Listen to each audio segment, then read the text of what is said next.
L'évolution multidimensionnelle.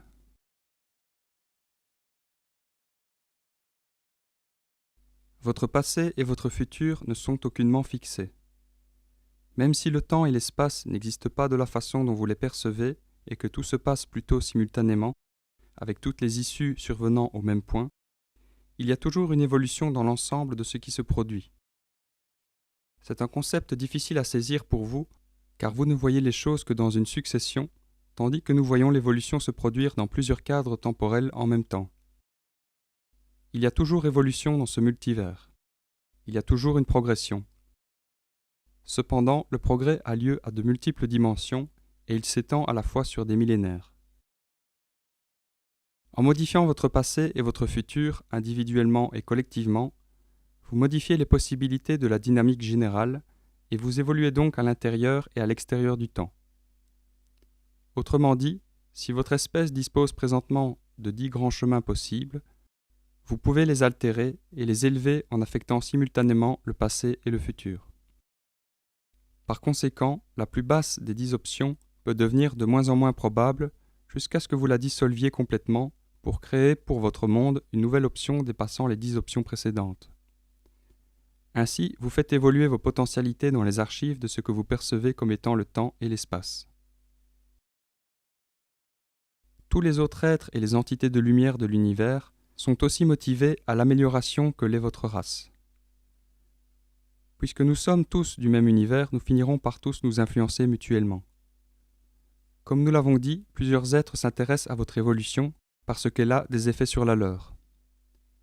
Les futurs humains ainsi que les êtres impliqués dans la création de votre terre et de l'espèce qui l'habite s'intéressent également à l'avancement de votre monde. Ils reviennent dans le temps pour influencer votre présent, dans l'espoir de semer dans votre conscience les germes du développement. Certains viennent d'un futur où cette influence peut avoir lieu purement au niveau énergétique de l'âme, tandis que d'autres dépendent toujours de moyens de communication technologiques. Les deux tendances se manifestent sur votre planète dans la mesure où vous le leur permettez. Votre espèce a la possibilité de puiser dans ses futurs potentiels et d'aller vers des issues particulières. Donc, comme vous le voyez, vous pouvez visiter le futur et ce dernier vous visite en ce moment même. Quand vous vous focalisez sur une potentialité particulière, cette réalité gagne du pouvoir et de l'influence, et sa probabilité se renforce. Cela aide les êtres du futur à donner davantage d'énergie à leur cadre temporel particulier pour assurer une certaine issue. Ils essayent peut-être aussi de modifier leur propre réalité en changeant votre cible dans le présent. Tout cela se passe intensément maintenant parce que vous existez sous la signature temporelle de l'une des périodes charnières majeures, alors que d'énormes changements évolutionnaires se produisent partout dans le continuum spatio-temporel à plusieurs dimensions. Il y a aussi des êtres et de futurs humains d'une fréquence inférieure qui existent toujours dans un état de peur et qui ont intérêt à maintenir votre planète à un niveau inférieur. Toutefois, ces énergies existent surtout dans votre présent et dans votre passé, car le taux de survie des fréquences denses sera nul dans vos temps futurs.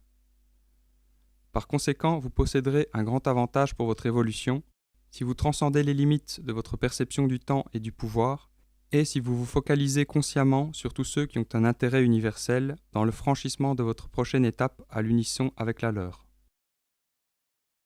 Nous réalisons tous que c'est plus difficile qu'il ne semble. Cela requiert un saut de conscience dans un monde moins physique. Ce n'est pas facile puisque votre histoire s'est construite sur les limites d'une conscience fondée sur la perception matérielle.